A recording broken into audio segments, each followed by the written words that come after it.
প্রিয় ভাই সব, মান জাল্লাযী ইয়াশফাউ ইনদাহু ইল্লা বিইজনিহি, কার ক্ষমতা আছে আল্লাহর পারমিশন ছাড়া কথা বলে সুপারিশ করে?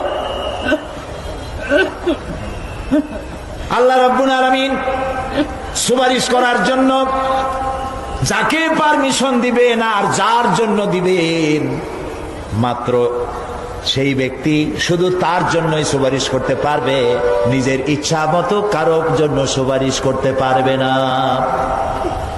আমাদের জাতির পিতা নাম কি?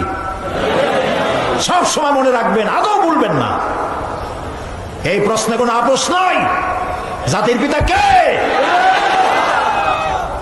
হযরত ইব্রাহিম আলাইহিস সালাম কিয়ামতের দিন আল্লাহ রাব্বুল আলামিনের দরবারে ফরিয়াদ করবেন, রব্বুল আলামিন আমার আব্বাজানের জন্য সুপারিশ করি, তুমি দয়া করে তাকে জাহান্নাম থেকে বাঁচায়া দাও।